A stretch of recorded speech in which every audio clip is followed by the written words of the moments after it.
Olá pessoal, sejam todos bem-vindos à nossa quarta aula sobre o WCM. Essa aula eu vou deixar exclusiva para um único pilar do WCM, que vai ser o nosso pilar de logística. É o pilar que leva ali as siglas aí de LCS, que é Logistics and Customer Services, que é logística e serviço ao cliente ou apoio ao cliente. Por que essa aula vai ser exclusiva para esse pilar? Porque é um pilar onde tem bastante...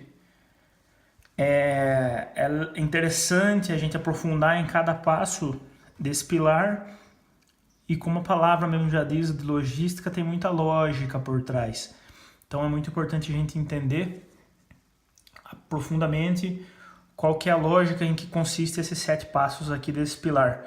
Então, por isso que, por ser um pilar de extrema importância para a manufatura, eu estou dedicando uma aula inteira só para esse pilar, para que a gente possa aprender, aprofundar um pouquinho mais sobre esse pilar, o pilar de logística. É muito prazeroso trabalhar com logística, porque a gente vive a emoção, a flor da pele na fábrica. Se alguém nunca trabalhou com logística, ou quem já trabalha, consegue entender um pouco melhor isso que eu digo. Quem nunca trabalhou, imagine a emoção de você ter a responsabilidade em levar materiais para a linha, e qualquer erro que você cometa, você pode parar a fábrica. Então isso é um pouco desafiador trabalhar na logística. Por isso que é motivante trabalhar com logística, porque a gente vive a emoção à flor da pele, aprende muito rápido com erros e também não é assim um bicho de 7 cabeças. Eu, antes de estudar e antes de trabalhar realmente, efetivamente com o pilar de logística, eu confesso que eu tinha muito medo de trabalhar numa área de logística, porque eu achava que eu não podia errar, porque se qualquer erro que eu cometesse, a linha ia parar a fábrica, e aí ia acarretar com custos, e na logística não é permitido errar. Quem errou tá fora da empresa. E não é verdade, isso não é verdade. Isso é um mito que tem que ser quebrado. Assim como qualquer outra área, a logística também é uma área de constante evolução, de constante aprendizado. Então, por se tratar de seres humanos, é passivo de erro. Então, pode acontecer erros, porém tem erros que são maiores e erros menores. Aí vai de cada profissional. Bem, um pouco dos 7 passos aqui. Vamos passar rapidamente, porque depois eu vou voltando com vocês. Cada passo, a gente vai abrindo cada passo aqui. Cada passo que for aberto, eu vou explicando para vocês o que é necessário ser feito. Mas ele consiste também em 3 fases: reativo, preventivo e proativo, onde a fase reativa é do passo 1 ao 3, preventivo é o 4 e o 5 e o proativo é o 6 e 7. Nessa etapa reativa, onde a gente sai do primeiro passo aqui, consiste na criação de um fluxo, de uma linha, ou num processo, numa criação de um fluxo de abastecimento de materiais, assim que deve ser chamado. Depois, o passo preventivo é a criação de um fluxo suave, melhorias nesse fluxo que foi feito. E depois o proativo consiste na criação do fluxo assertivo e depois no fluxo controlado. Então, criar um fluxo, tornar esse fluxo suave, tornar ele assertivo e tornar ele controlado. Esses são os níveis aqui, as fases dos 7 passos. O primeiro passo consiste é chamado reengenharia da linha, ou, se não for linha, usa-se o termo de linha por sempre estar mencionando linhas de montagem, esse conceito que veio da Ford em abastecer materiais em linha de montagem. Então, por isso que é chamado de reengenharia da linha. Mas pode ser reengenharia do processo, do posto de trabalho, da máquina, o que for. Depois, redefinir a logística interna. Terceiro passo, redefinir a logística externa. Depois eu vou falar para vocês o que é a logística interna e o que é externa. Nivelamento da produção. Refinar, o quarto passo, nivelamento da produção. Quinto passo, refinar a logística interna e externa. Sexto passo, integrar vendas, manufatura e compras. Sétimo passo, sincronizar fluxos. Então eu vou abordando com vocês aqui cada passo, para que vocês consigam absorver o máximo aí de conceitos e informação sem ser necessário ficar muito tempo estudando isso. Então eu vou passar para vocês aqui, vou encurtar o caminho para que vocês aprendam mais rápido. Bem, a lógica desse pilar, o que é? Antes de nós entrarmos aí profundamente nos 7 passos, ela consiste em o quê? Quando nós começamos no passo 0, significa o quê? Que nem estamos ainda vendo o que estamos fazendo o planejamento das atividades que vamos fazer no pilar, é comum que nós tenhamos esse cenário. O que significa esse cenário? Vamos entender aqui na produção, logística, fornecedor. São 3 etapas básicas aqui da manufatura, onde consiste o quê? O fornecedor nos traz a matéria-prima, entra para a logística recebe a matéria-prima nos seus estoques e depois armazena e depois abastece os processos, linha de montagem, máquinas, o que for. Então, e depois manda para a produção, né? Então, fornecedor manda para a logística manda para a produção. Essa é a etapa básica. O que distingue as cores aqui? Isso, claro que é eu que criei isso, desenhei e é tudo ilustrativo para vocês entenderem o conceito. Tudo que tiver verde é o que agrega valor. O que for vermelho não agrega valor, que são chamados desperdícios. Como é que funciona isso? O fornecedor entrega material, ele só agregou valor. Por que ele só agregou valor? Ele simplesmente chegou com o caminhão dele, deixou lá os materiais, nota fiscal, foi embora. Deixou lá o material, esse foi o trabalho dele. A logística, o que tem que fazer? Qual que é o trabalho da logística em agregar valor? Agrega valor quando abastece para a produção. Toda aquela parte de estocagem, de armazenar, de movimentar os materiais internamente, são os desperdícios. E a produção? Produção tem a maior parte do tempo desperdício e a menor parte do tempo agregando valor, que é onde eles estão transformando matéria-prima, agregando valor, transformando o material. Mas qual que é a lógica nisso daqui? Então imagine que chegam os materiais para o fornecedor entrega em caixas de papelão, por exemplo. A logística armazena em caixas de papelão e depois manda para a linha de montagem aquelas caixas de papelão. Por quê? Porque a logística não quer ter desperdício dentro dos seus processos. Ela já tem desperdício. Não quer ter mais desperdício. E o que seria desperdício? Quando nós pegamos o material e já armazenamos ele da forma com que o fornecedor nos trouxe, o que nós estamos fazendo? Não estamos precisando fazer o transbordo do material para nenhuma outra embalagem. Do jeito que chega, armazena e do jeito que está armazenado, manda para a linha. A logística nos comprometeu com nada. Apenas recebeu do fornecedor e mandou para a linha quando quis. Quando a linha precisou, quando a linha pediu ou quando a linha já estava parada algum processo e aí enviou. Então, o desperdício todo está na linha. Por que está na linha? Porque é a linha que tem que fazer, abrir a caixa, ver a quantidade que vai usar, a quantidade que não vai. Aí a logística manda lá 500 peças, 500 rolamentos, por exemplo, e a produção só precisa de 50 rolamentos naquele dia, e aí fica aquele monte de material, depois vai fazer setup, vai entrar um outro produto, tem que tirar o material que está lá, colocar um outro material, fica sempre o desperdício para a produção. Então a produção mais manuseia materiais do que produz. Então é por isso que fica aqui a maior parte da produção com desperdício. Então agora vamos fazer um link aqui com o primeiro passo. Reengenharia da linha. O que isso quer dizer aqui o primeiro passo? Bem, nas outras aulas aí eu expliquei para vocês que logística caminha junto com o pilar de WO. Logística caminha junto com o pilar de WO. Cost Deployment define qual a máquina modelo de WO, através do como indicadores de NVAA, atividades que não agregam valor, onde tem a maior quantidade de desperdício nos processos, vai ser a área onde WO vai atuar. Então, onde WO for atuar, organização do posto de trabalho, Workplace Organization, logística é obrigado a ir junto. São pilares que andam em conjunto, um completa o outro. Então, o WO vai começar a atuar na área modelo. Então, logística tem que participar disso junto com o WO. E o pilar de WO vai começar a fazer o quê? Tirar essa parte, esse desperdício da linha, do posto de trabalho.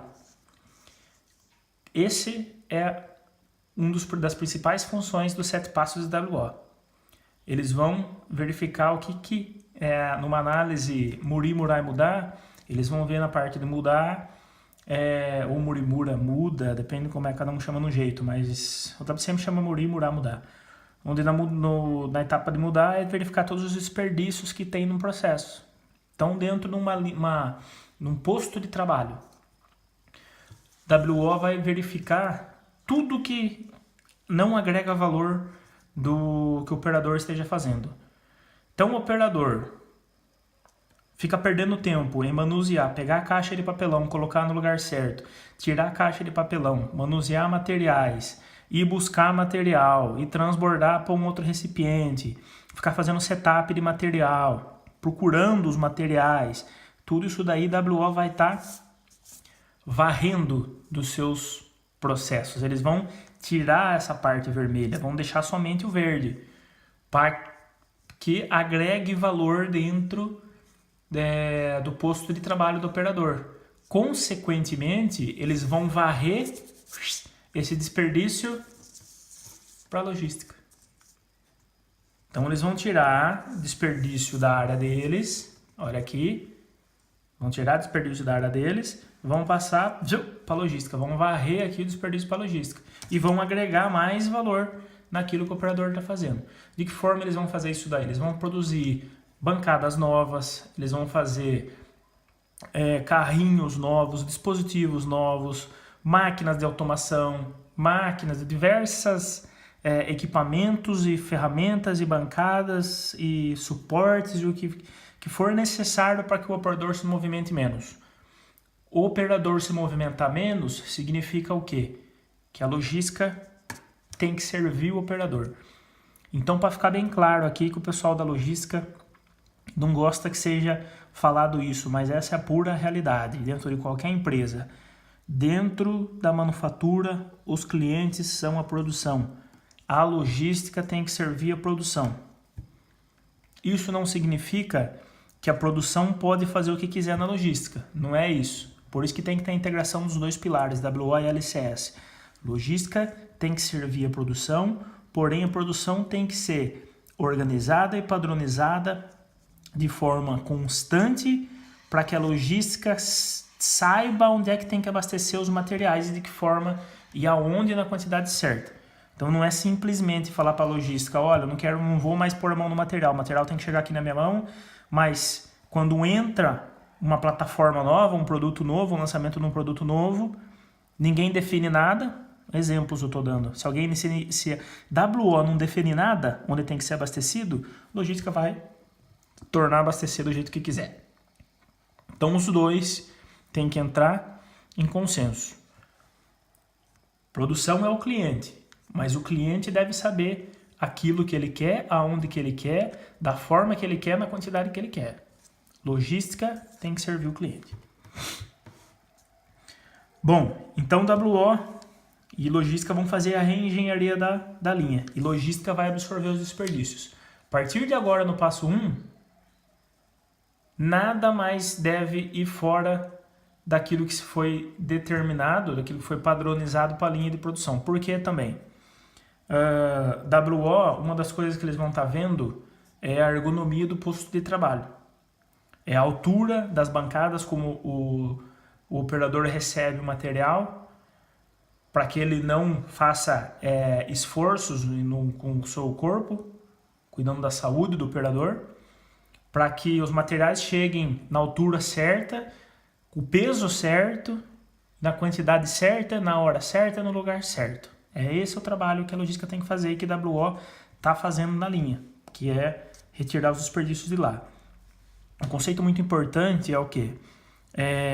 O operador tem que trabalhar igual cirurgião. O operador tem que trabalhar igual cirurgião.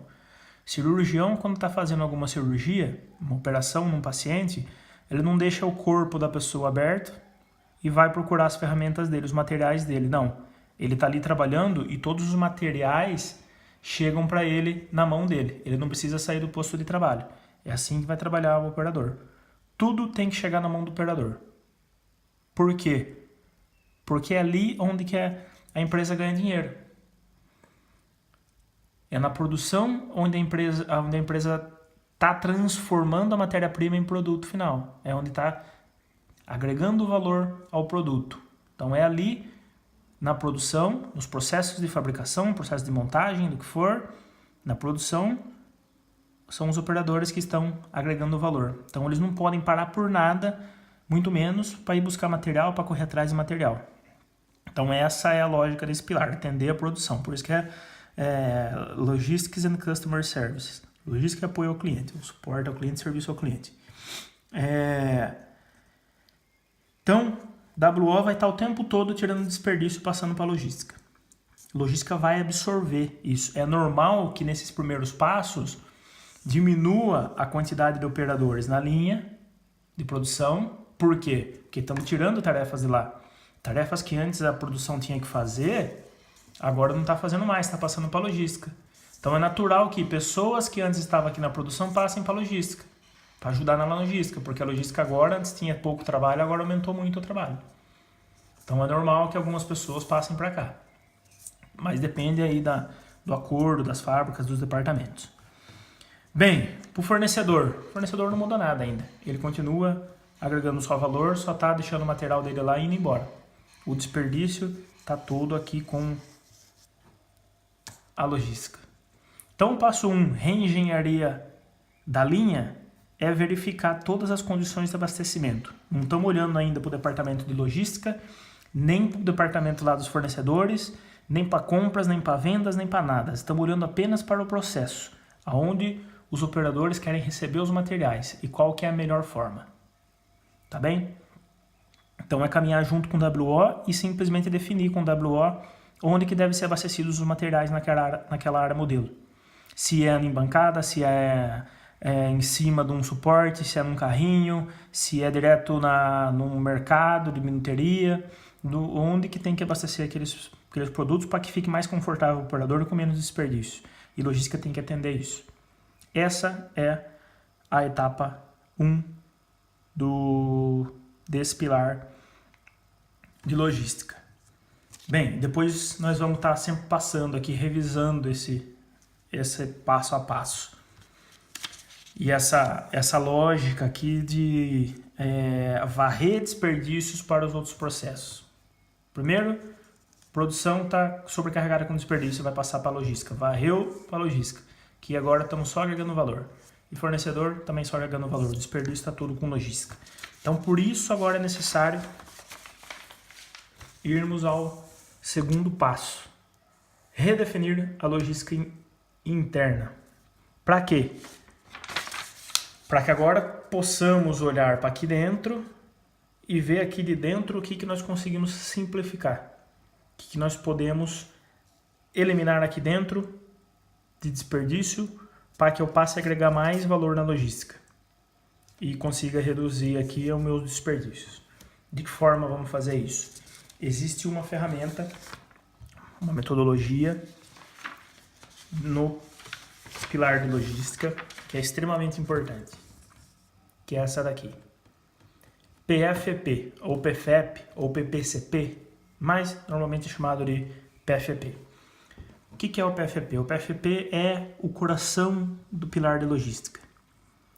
O PFP é o coração do pilar de logística. Por que é o coração do pilar de logística? É nele que tem todas as informações que é necessária para você. O PFP é que traz todas as informações que você precisa para sua logística ser eficiente. Mas ele não nasce sozinho, você tem que desenvolver o PFP.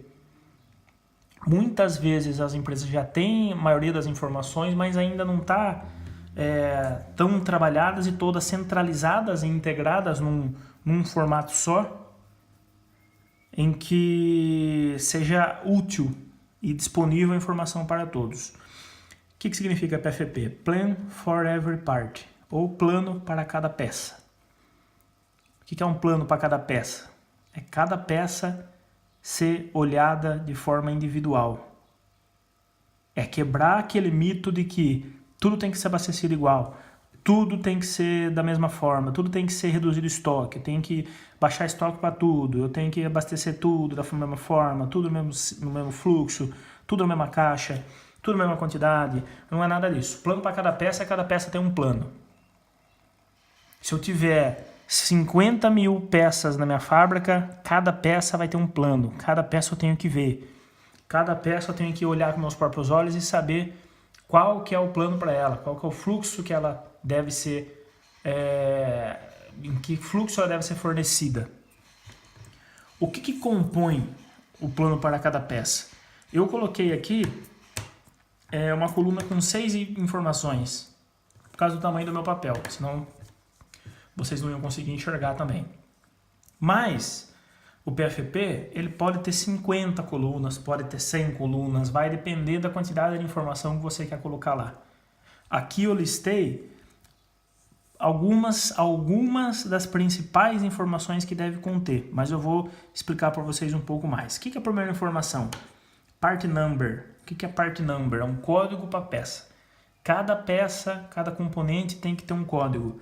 Ah, mas eu trabalho numa fábrica pequena, lá não tem nada disso, não tem SAP, não tem MRP, não tem nada.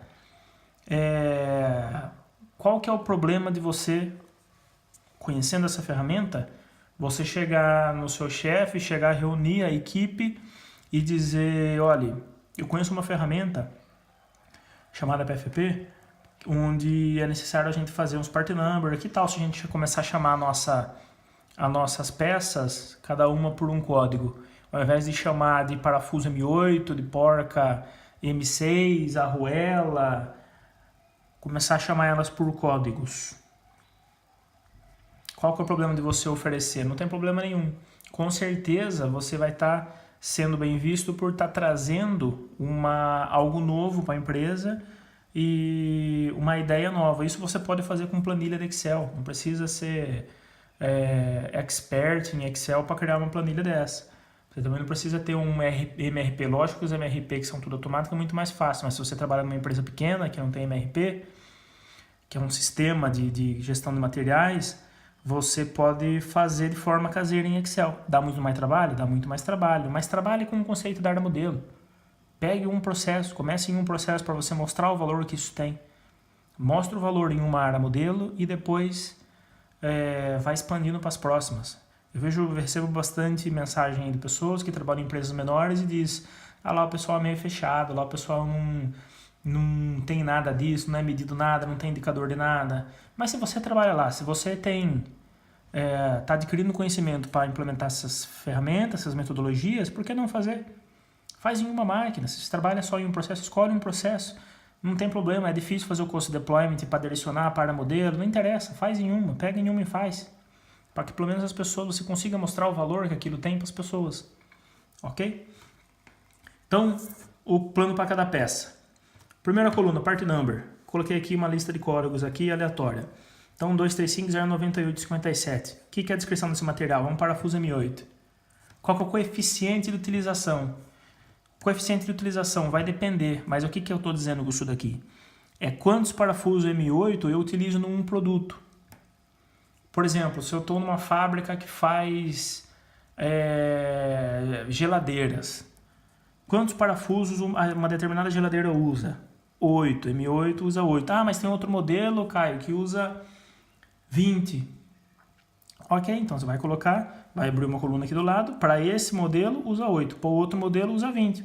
Então por isso que eu digo que pode ter até 500, 100, 200 colunas, depende da quantidade de produtos que passam pela minha área modelo. Então 8, eu estou colocando um produto aqui só, para dar exemplo, eu uso 8 parafusos para uma unidade. Embalagem, KLT 2158, isso é o código como eu chamei a embalagem. Posso chamar de embalagem 1, 2, 3, 4. Posso chamar de embalagem A, B, C, D, E.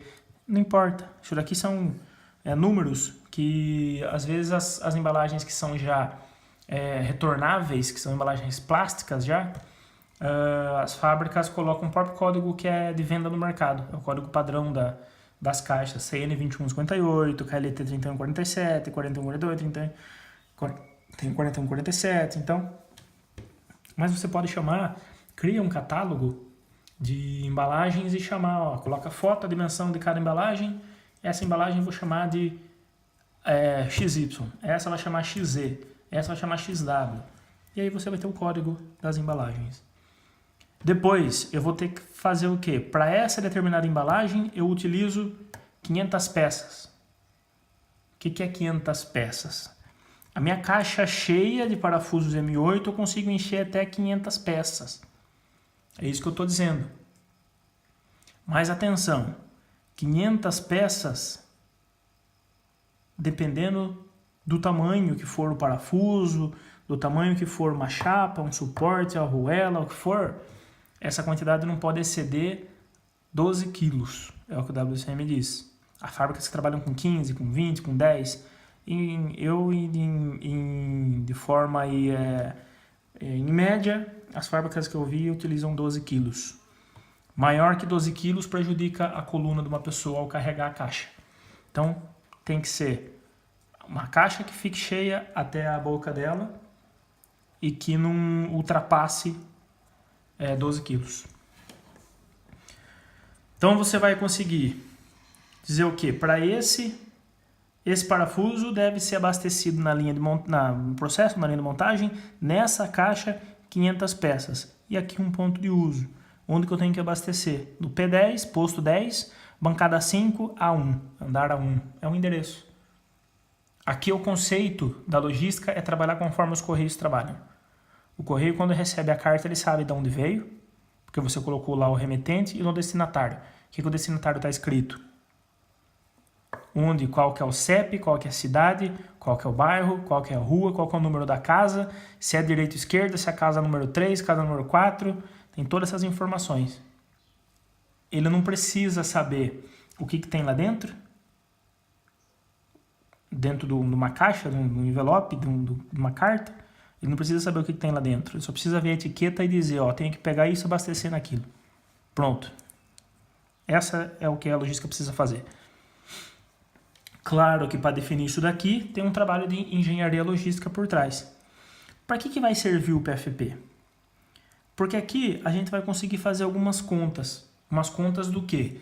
Se eu utilizo, vejam a lógica disso e a importância disso. Quando eu digo que tem muito mais colunas, e aqui eu não consigo abordar tudo, senão seria uma aula só de PFP, vejam a lógica que está por trás disso.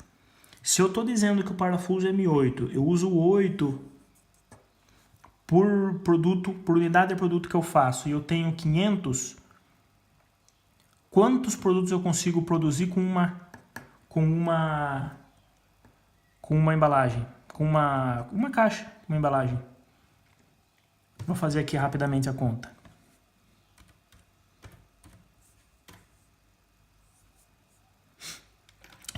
Dividido por 8, 62 produtos. Então eu consigo, dentro de uma caixinha, eu tenho 62, eu usei o exemplo de geladeira, por exemplo. Mas vamos supor que eu faço 200 geladeiras por dia. Minha fábrica monta 200 geladeiras por dia. Quantas caixas eu preciso ter lá para ter cobertura de um dia? É simples. Eu preciso 62, né? Se eu tenho 200, faço 200 geladeiras por dia, dividido por 62, eu preciso de, no mínimo, 4 caixas para eu conseguir. Se eu tiver 3 caixas, 3 vezes 62, dá 186. Se eu tiver 4 vezes 62, 248. Eu consigo atender a minha linha para produção de um dia e ainda me sobra 48 peças. Estão vendo a lógica que isso me traz? Eu consigo fazer uma matemática e chegar ao quê?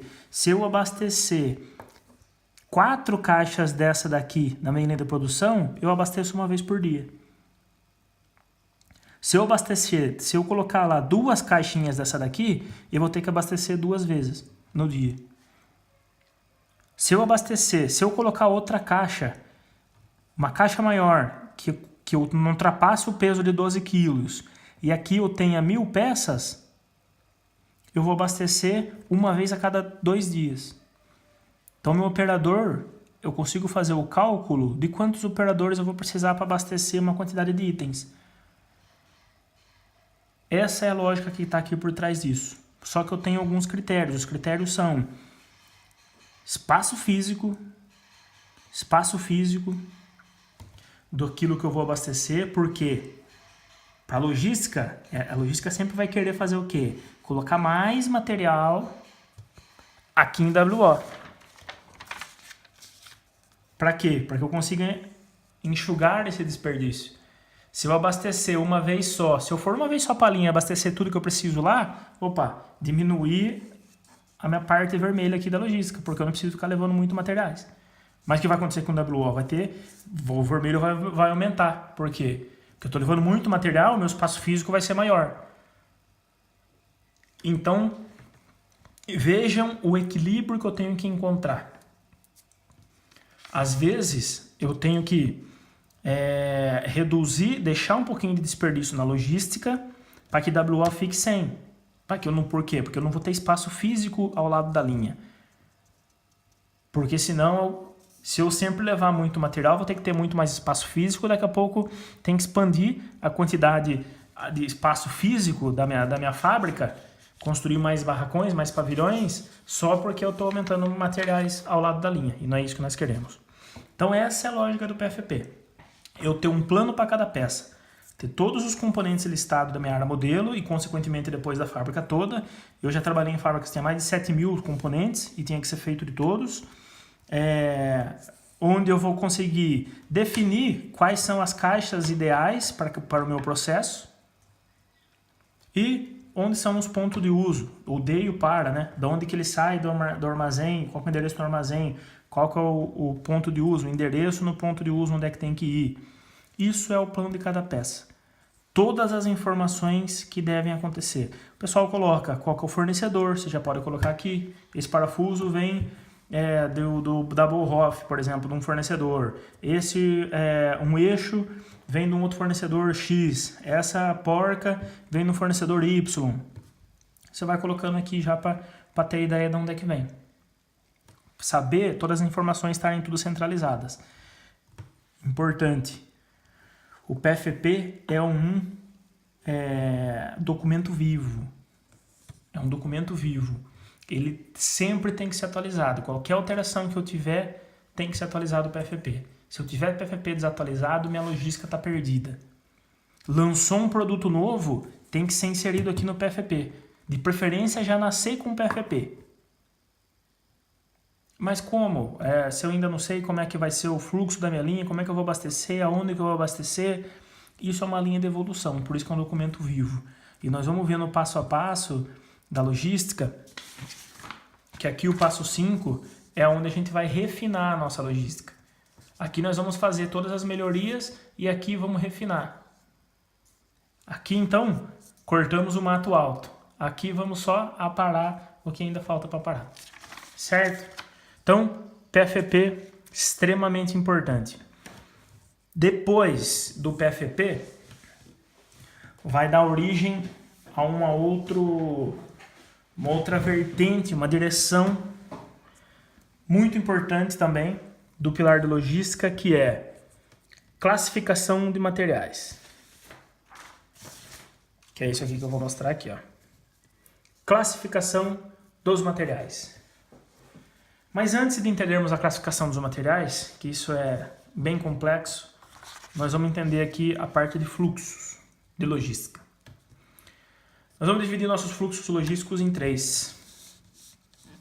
Just in time, GIS, que é o Just in Sequence, e o indireto. JIT, GIS, IND. O que isso significa? Just in time é abastecer na hora, no ponto exato. No ponto exato, na hora exata, no local certo, tudo certinho. Então aqui eu estou falando que eu não tenho estoque. Zero estoque aqui. Por que zero estoque? Porque o material chegou e já vai direto para o ponto de uso. Just in sequence. Eu posso ter um pouquinho de estoque, mas são horas de estoque. E ele é sequenciado. Ele já está aqui no ponto de uso, para trás já tem outro que já estão sendo sequenciados para entrar na linha de produção. Indireto. Tem o estoque. Ele chega do fornecedor, vai para o estoque, depois vai para a linha. São esses 3 fluxos que nós temos que entender. JIT, GIS, indireto. Onde é que estão aqui, para vocês sintonizarem aí, onde é que estão os três fluxos? Parte de fluxo, essa parte verde. JIT, não, peço desculpa, GIS, JIT, indireto. GIS, JIT, indireto. Mas vamos começar aqui do início. Meus materiais, todos os materiais que estão aqui listados no PFP, seja 1.000, seja 10.000, seja 10, seja 5.000, tem que passar por essa classificação de materiais. Como que nós podemos classificar os materiais? Materiais em A, B e C. A, B, C. A, B, C. São as classes dos materiais. Mas o que funciona essas classes? Vamos esquecer a classe B e classe C. Vamos trabalhar primeiro só com a classe A. O que entra na classe A? A classe A tem subgrupos. O que são esses subgrupos? São itens caros, volumosos e que contêm muitas variações. Isso são itens A, classe A. Depois, uma outras variações ainda. Dentro dos caros, itens caros, A1, A2, A3, A4. Por que A1, A2, A3, A4? AA, AA1, AA2, AA3, AA4. Que são o quê? Itens caros, com muitas variações volumosos, item caros, somente volumosos, item caro, somente muitas variações, né, ou variáveis, itens caros, alto custos. O que são itens primeiro? O que são itens volumosos? Itens volumosos são itens, que também é chamado itens bulk items, são itens grandes, de grandes volumes, são itens grandes mesmo. Ah, mas a minha fábrica aqui só trabalha com a geladeira é pequeno, não tem itens grandes. Depende da sua realidade. Todo produto vai ter alguma coisa que seja grande das demais partes. Por exemplo, uma porta da geladeira é relativamente grande e é um parafuso da geladeira. Como pode ser também um carro. Talvez sei lá, o câmbio do carro não seja relativamente grande comparado à carroceria do carro. A carroceria, a porta do carro é grande. O câmbio não. Exemplos assim. Então tem que trazer você tem que criar um critério para adequar dentro da sua realidade aquilo que você chama de grande e de pequeno. Bem, seguindo. Itens caros, a mesma lógica. Eu vou ter itens que são caros, num custo, e itens que são de baixo custo. Mas depende da fábrica. Tem fábrica que R$100 é caro, tem fábrica que R$100 é barato. Por quê? Porque motor de carro, por exemplo, sei lá, pode valer R$30 mil. Um exemplo, um carro de luxo, R$30 mil. Já uma porta de um carro não vale tanto. Então é esse custo que tem que ser introduzido aqui também no PFP. E aqui você vai fazer uma análise de custo. Você vai ver aquilo que você considera de alto custo, baixo custo. Bem, para resumir, também para a gente não ficar gastando muito tempo da nossa aula aqui só na classificação dos materiais, vamos entender um pouco mais aqui sobre os itens B e C. A são itens caros, volumosos e com muitas variações. Muitas variações é que usam em muitos produtos diferentes. Então, itens A, caros, volumosos, itens grandes e caros, e com variações. Itens B, itens normais. Mas o que nós chamamos de itens normais? Para entender o que é item normal, isso até é um pouco engraçado, é necessário entender o que é item A e item C, o que sobrar é B. Por quê? Item A, aqueles grandes, caros e volumosos. Item C, são os itens chamados minuteria. O que é minuteria? São peças pequenas e baratas. Que é o que dentro de uma fábrica? Arruela, porca, parafuso, grampo, gracer. São coisinhas pequenininhas que são baratas. São itens muito baratos dentro da fábrica. Então isso é itens C. E os itens B? É aquilo que sobrou. Se eles não são nem minuteria e não são nem caros e volumosos, são os itens médios, que são os itens B. Bem, depois vamos classificar cada item dentro dessa classe, se ele é A, B e C. Pronto. Depois vamos classificar em itens o nível de estoque deles. Porém, isso aqui já é um pouco mais específico do WCM. Por quê? Cada pilar do WCM ele tem uma avaliação e níveis, que essa avaliação traz os níveis, que pode ser de 0 a 5. Então, o meu pilar, além dos 7 passos que eu vou fazer, depois ele tem uma avaliação. É o que essa avaliação? As auditorias do WCM pontuam os níveis do pilar de logística, que pode ter até os 5. Então, se o meu pilar de logística está no nível 3, eu já tenho que estar com esses níveis de estoque, nível 4 e nível 5. Vou dar um exemplo. Meu pilar, eu estou no nível 3. Só que eu já estou no passo 5. Eu posso estar no passo 5 no nível 3, não tem problema. O nível, quem vai certificar o nível são as auditorias do WCM. Ah, mas eu trabalho numa fábrica pequena, não tenho as auditorias, não interessa, não tem problema. Você pode ir chegando, trabalhando para que seus estoques vá reduzindo, que o objetivo de todos é chegar aqui no nível 5. Não preciso de auditoria nenhuma para certificar, posso andar com a minha própria perna. Bem, nível 3.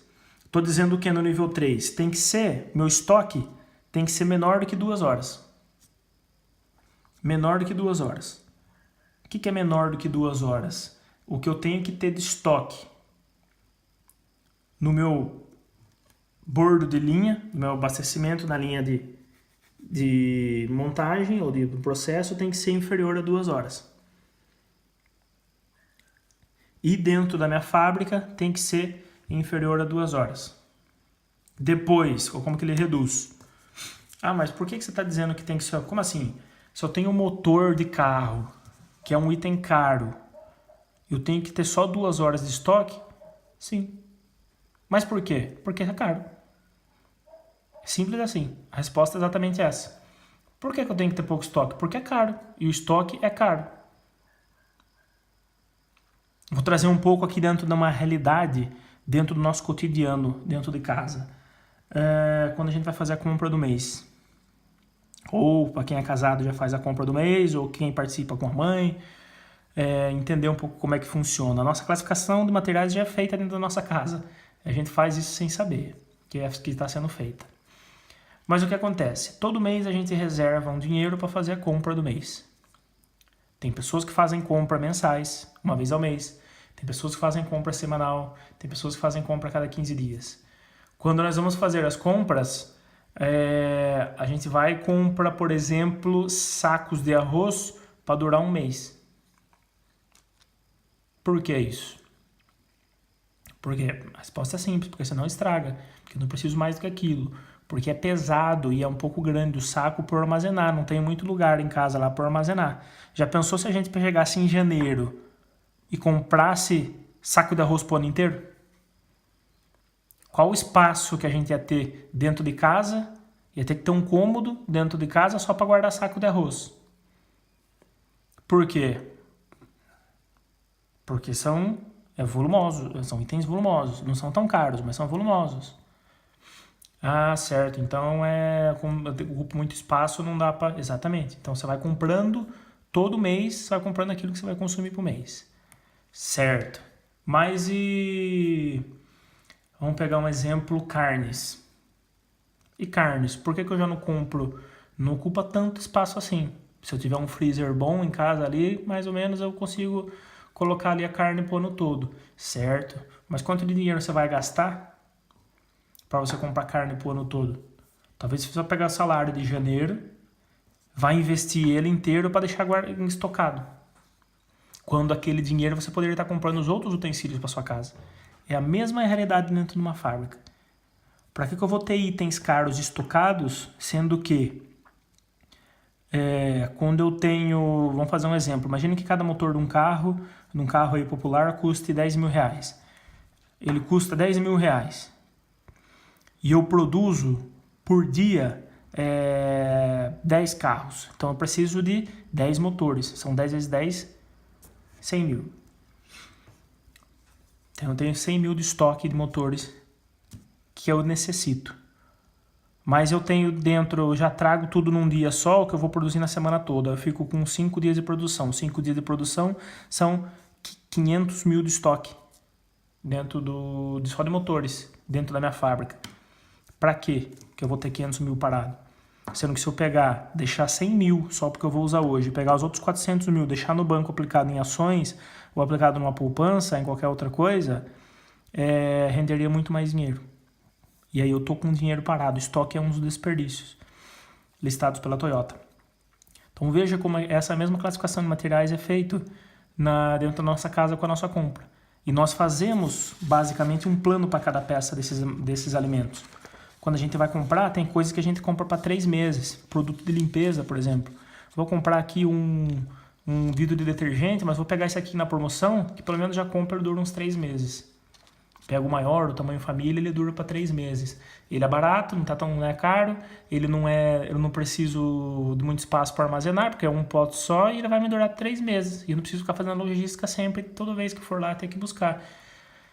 Gasolina do carro. Depois a gente vai entender aqui também. Vou dar um exemplo para vocês da gasolina do carro, mas para a gente entender um pouco do fluxo da logística. Gasolina do carro. Vocês já abasteceram o carro 2 ou 3 vezes por semana?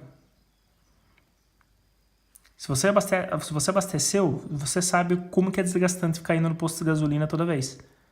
Por que não ir uma vez ou uma vez por semana, uma vez a cada 15 dias, e abastecer o tanque todo, do que ficar indo sempre colocando de 20 em 20 reais. 20 em 20 reais que você vai, é sempre um desperdício de gasolina que você tem para ir no posto de combustível. Imagina se você fosse abastecer todo dia quando você vai usar de combustível. Você teria que ir no posto todo dia, 2 vezes por dia, às vezes. Para que esse desperdício? Abastece uma vez só, enche o tanque do carro, e aí você tem combustível para andar. Assim vai ser a lógica aqui que é dessa classificação de materiais também. Para enxugar aqui os desperdícios que tem na logística interna. Bem, então seguindo. Vejam aqui que os horários aqui vão ser sempre reduzidos. Ó, menor que 2 horas, menor que 1 hora, menor que 30 minutos de estoque de itens caros. Itens volumosos, muitas variações. Sempre vai diminuindo, com exceção daqui para baixo. Por que daqui para baixo? Esse daqui ainda diminui. Mas vamos lá. Esse aqui também aumenta. Esses itens, eles saem menos de 2 horas, menos de 1 dia, menos de meio dia. Menos de 2 horas, menos de 1 dia, menos de meio dia. Menos de 7 horas, menos de 5 dias, menos de 3 dias. Por que ele diz isso? Esses outros itens não são itens caros. Então eu posso ter um pouquinho mais de estoque dentro dos meus processos. Não preciso ficar com tão baixo estoque deles para que a minha logística fique sempre tendo que ir abastecer e repor material. Senão fica algo muito frenético para a logística. Se todo dia eu não tiver estoque de nada, todo dia fornecedor chegando, tenho que tirar do fornecedor, tenho que mandar já palhinha, e aí aumenta muito a quantidade de pessoas que eu tenho que ter na logística para dar esse giro de material. Então, para itens que são relativamente baratos, que é o item, os mais baratos da minha fábrica, que são os itens C, minuterias, eu posso ter um estoque maior. Por quê? Porque eles não ocupam tanto espaço e eles não me gastam tanto dinheiro. Não é muito dinheiro que eu vou ter parado. Então, enche o estoque desses itens, não se preocupa com esses itens. Quando a logística for abastecer na linha, vai abastecendo lá em quantidades, em grandes quantidades. Por quê? Porque não é material caro, não é material que vai ocupar espaço, não é material que eu vou estar perdendo dinheiro. Então, leva uma vez só e deixa lá uma quantidade que seja confortável para a WO também e que não ocupe tanto espaço. Levo lá, não preciso comprometer tanta gente da logística para isso. Por quê? Porque uma vez que eu fui abastecer, sei lá, já abasteci para quase 5 dias, para quase 3 dias. Então esse ponto de equilíbrio é necessário encontrar. É o fato da gasolina do carro. Para que eu vou ficar indo no posto todo dia? Se eu for uma vez só, já é suficiente. Vou uma vez, abasteço, gasto o mesmo dinheiro. Vou ficar indo todos os dias para quê? Só perco dinheiro com quantidade de vezes que eu vou ao posto. Assim é a logística. Então, aquelas pessoas que dizem sempre tem que tudo na logística reduzir estoque, tudo você tem que trabalhar em just in time, tudo tem que ser reduzido, estoque tem que ser zero. Isso é um grande mito. Não entrem, não caiam nesse jogo, porque é furada. Tem itens que você necessita ter estoque, tem itens que você não necessita ter estoque.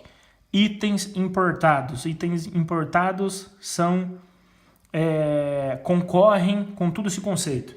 Por quê? Porque o pessoal da compra sempre vai dizer, trazer da China é mais barato. Certo? Traz da China é mais barato, mas como é que você vai? O pessoal quando traz da China demora 3, 4 meses para chegar. Quando chega, tem que otimizar a carga, porque vem num container. Então já vem aquela batelada de estoque. Você tem que estocar, o que você vai fazer? Não tem o que muito você ficar aplicando disso. Mas itens nacionais caem tudo dentro disso daqui. Certo? Então, essa lógica aqui vai ser a classificação de materiais. E depois, eu vou definir qual é o meu fluxo correto. Tem os níveis, ó, nível 3, 2 e 1. E nível 1. Então, vamos sair. A ideia é o quê? Sairmos do nível 3, passar pelo nível 2 e chegar no nível 1. Como é que isso vai funcionar? Por exemplo, itens caros. É normal que no início nós começamos, vamos começar a implementação passando pelo GIS 5. GIS, o que é GIS mesmo? Just in Sequence. Onde eu posso ter um pouco de estoque. Então eu saio, o item caro só uma coisa, são itens caros com muitas variações e volumosos. Eles saem daqui tá no G5, onde são internos, né, de oficina. São itens comprados, por exemplo, e aqui são comprados e aqui make or buy, né? Aqui são itens comprados, aqui são itens fabricados internamente.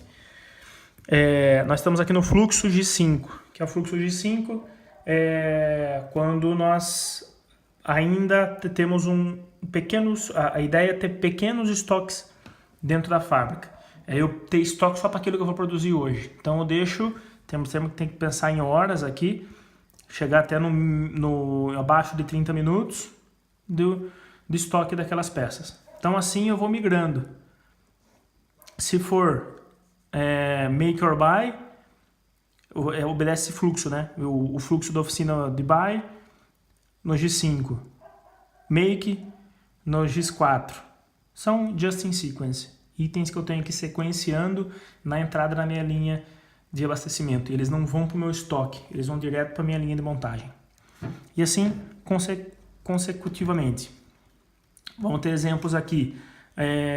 Os itens caros e somente volumosos, é natural que eles ainda passem por um nível intermediário de níveis indiretos, onde eu tenho que comprar, deixar estocado alguns dias, algumas semanas, o que for, e depois vai para a linha. Não, a ideia é que eu saia disso daqui e vá para um buffer primeiro, onde o buffer já são em menos dias, em que ele sai, eu recebo o material, estoco num buffer é estoque, estoco no buffer e depois abasteço para a linha. E até que a gente consegue trazer ele aqui para o just in sequence.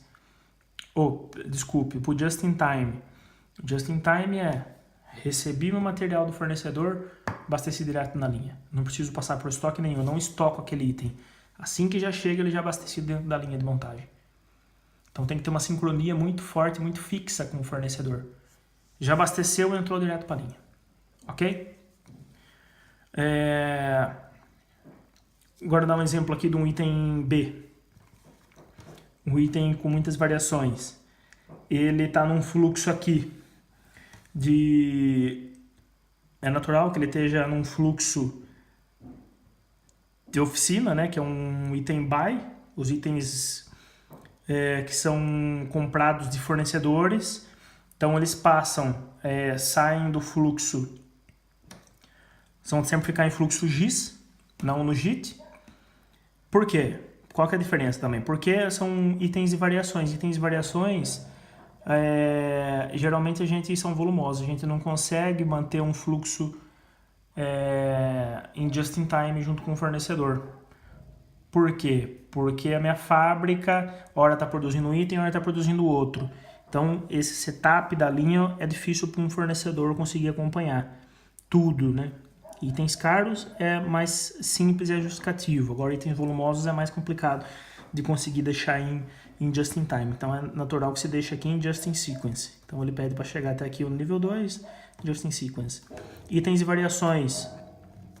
Eu posso fazer kits para entregar na linha em just in sequence. Pego os carrinhos, monto carrinhos kits junto com o fornecedor, monto um rack de um kit, por exemplo, com o fornecedor, e assim que já chega, o caminhão já traz, eu já tiro do caminhão e abasteço direto na linha. Então, a diferença do JIT para o GIS é que o JIT sai do caminhão e vai direto para a linha, esse daqui ainda pode ir para o chão, ao lado da linha, e depois entra para a linha. Mas é sempre em horas reduzidas. Só os materiais que são aqui indiretos que eles podem ter, não são horas, aí já são mais dias. Como são os itens normais, os itens de minuteria, que entra tudo aqui na faixa de indireto. Faixa de indireto é o que? Eles podem ir, o fluxo indireto. Ele pode ir para um supermercado que fica do lado da linha, ele pode ir para uma bancada do lado do... uma bancada no posto de trabalho do operador. Então eles obedecem esse fluxo direto. Ele não vai direto no ponto de uso para o operador usar naquela hora. Não, eu vou abastecendo com caixinhas e o operador vai, assim que ele vai consumindo, ele vai pegando outra caixinha, vai descendo por gravidade as caixinhas no flow rack.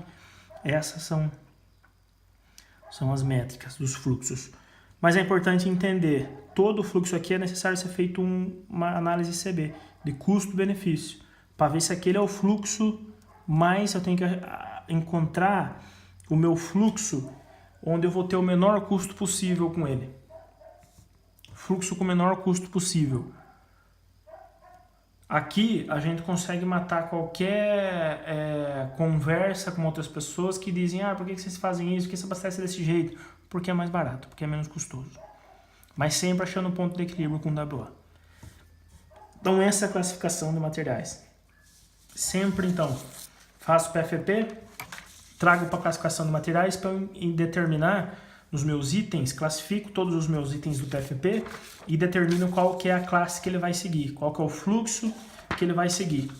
E o fluxo tem que ser sempre o fluxo mais barato. Lembrem-se sempre desse exemplo do arroz e da gasolina do carro.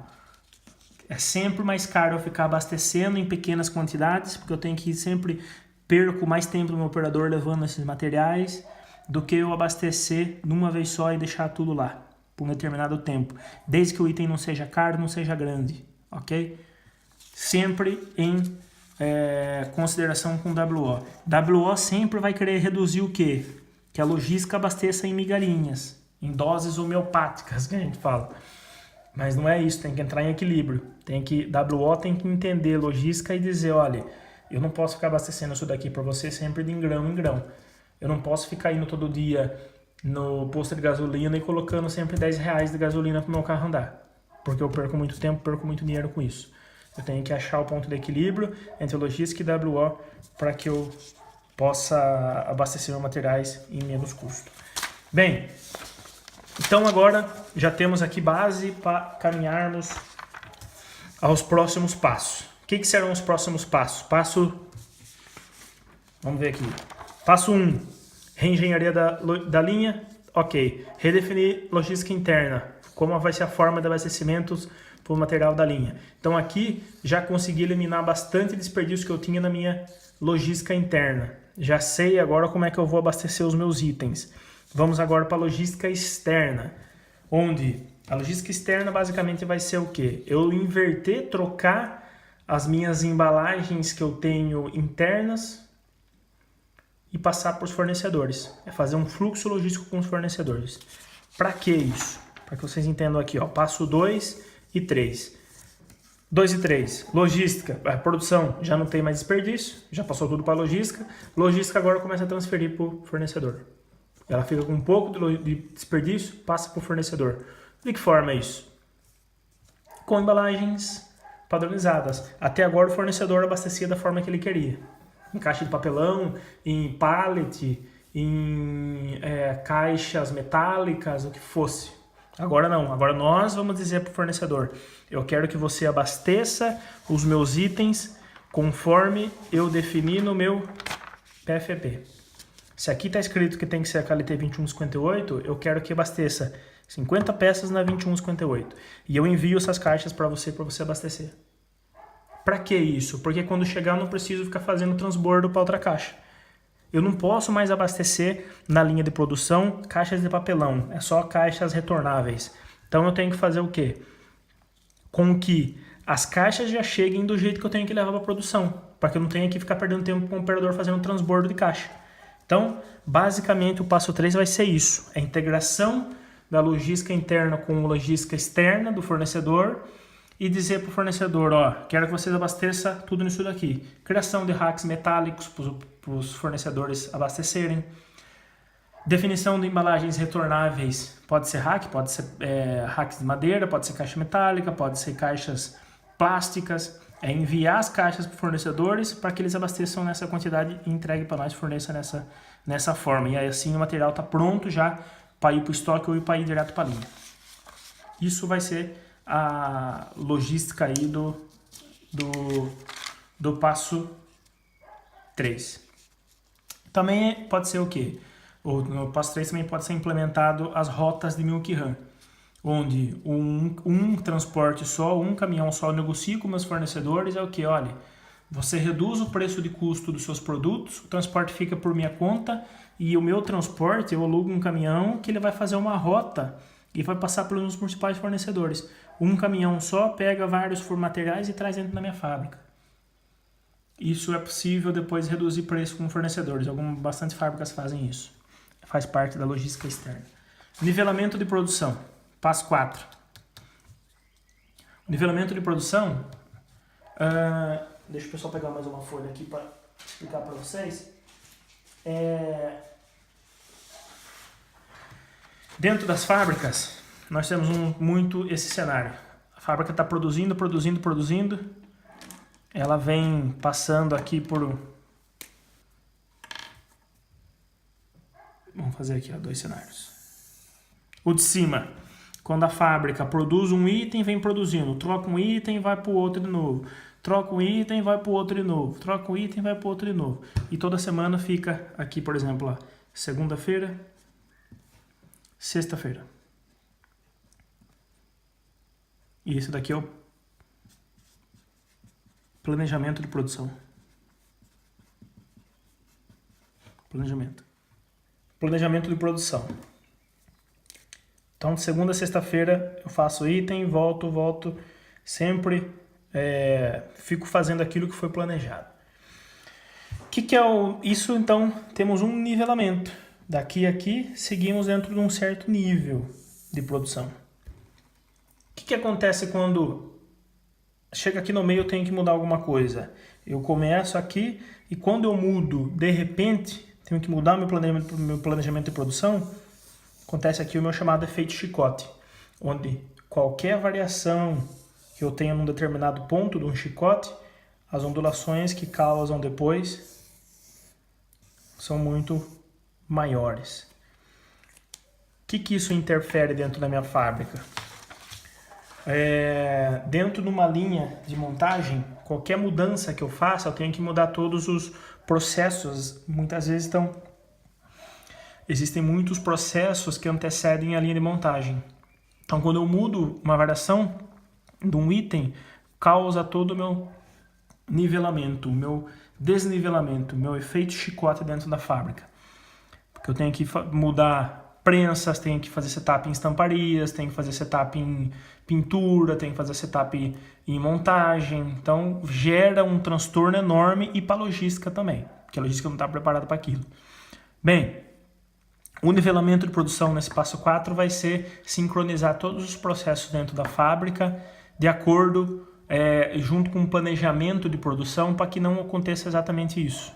Eu tenho que estar muito ligado ao pedido do meu cliente, aos meus processos, o tempo que demora, tempo de setup entre os processos, para que eu tenha um nivelamento de produção maior. É deixar todos os processos nivelados com os mesmos tempos de lead time. que é o tempo de processamento total do meu produto. Desde que um cliente interno, né, um processo e outro, um processo é cliente do outro, o meu lead time é o tempo que o meu cliente pede até que ele recebe. E é formado por cycle times e vários outros tempos. Então, cada processo tem um tempo de ciclo, tem um tempo de lead time. Então, tudo isso tem que ser controlado e deixado tudo no mesmo tempo entre os processos para que seja nivelado o meu processo, minha produção dentro da fábrica. Um exemplo, se eu tenho uma estamparia que demora para eu entregar um lote de produção, por exemplo, de 100 peças, ela demora 10 horas e minha linha de montagem produz essas 100 peças em 5 horas, significa o quê? Que eu tenho que ter 2 máquinas, 2 prensas na estamparia, cada uma com 5 horas, para que as duas começando iguais, a cada 5 horas, a hora que chegar a 5 horas, que é o tempo da linha de produção também, eu já entreguei o lote todo. Então, eu deixei nivelado os meus processos de produção. Passo 5 vai ser o processo do que? Refinar a logística interna e externa. É o que? Eu já aprendi muita coisa aqui atrás, agora com os meus processos, agora que eu vou refinar. Aqui eu vou enxergar que eu fiz muitas embalagens que agora eu posso melhorar, que agora eu posso otimizar o meu fluxo. Então aqui nesse primeiro passo era sair da inércia, era melhorar os processos da forma a reduzir os custos o mais rápido possível, e aqui agora vem refino. No refino pode ser o quê?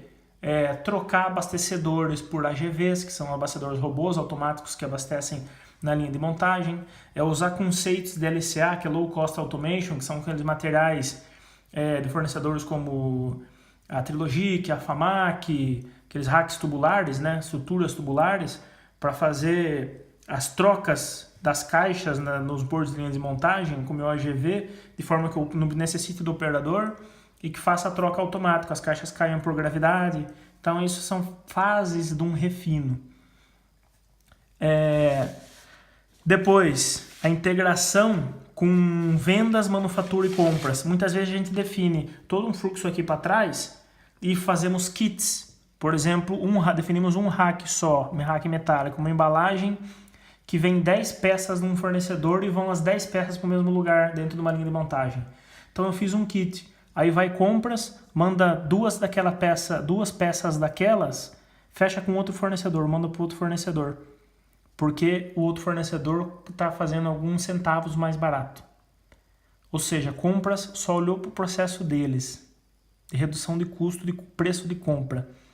Porém, aqueles centavos ou pequenos reais aí que eu economizei no preço do produto pode me causar um transtorno enorme aqui para trás, que é o quê? Agora eu vou ter que ter 2 racks, porque eu fiquei com 8 peças num fornecedor, agora tem 2 peças no outro fornecedor, vou ter que fazer rack novos para os 2 fornecedores, vou ter que receber 2 fornecedores, vou ter que armazenar agora 2 fornecedores, peças de fornecedores distintas. Então gera todo um transtorno para a logística. Também é o que? Saber exatamente aquilo que está sendo vendido para que eu não tenha inflação nos meus estoques. E também nacionalização dos itens. Tudo que for mais nacionalizado, além de desenvolver o mercado nacional, eu consigo trabalhar com hacks na logística aqui, no passo 3, na logística externa, eu consigo trabalhar na padronização das minhas embalagens, no giro das minhas embalagens com os fornecedores. E depois o passo 7 já está praticamente o fluxo todos definido. Agora é só sincronizar tudo, padronizar, criar procedimentos para tudo, né? Claro, e deixar o fluxo aqui todo controlado. Meus planejamentos sempre todos certinhos, tudo acontecendo, a integração com vendas, com compras estarem sempre todas alinhadas, nivelamento das produções e garantir com que todos os outros passos aqui continuem acontecendo dessa maneira. A lógica vai terminar aqui no nosso passo no que? Passo 2 e 3, passamos aqui os nossos desperdícios para os fornecedores, e o passo 4, 5, 6 e 7 é o que? É também eliminar os desperdícios aqui no refino, né? Da logística, refinar, deixar só aquilo que agrega valor, e depois em trabalhos com o fornecedor eliminar o desperdício do fornecedor também, e virar um parceiro do fornecedor. E onde estendemos as metodologias do WCM aos fornecedores através de um programa chamado WCM Lite, que é o WCM um pouco mais reduzido até o terceiro passo de cada pilar apenas, mas que traz muita possibilidade de eliminação de desperdício para os fornecedores. É ajudar os fornecedores para que tenhamos também, que ele consiga nos atender da forma que a gente quer e que ele seja também produtivo, lucrativo, a fornecer materiais para nós, dentro da nossa fábrica, e consiga reduzir desperdício dentro da fábrica dele. Então é nós atravessarmos essa barreira do WCM interno e também estender a mão para o fornecedor. Bom, então essa foi a nossa quarta aula do WCM, pilar de logística. Espero que vocês tenham gostado. Obrigado.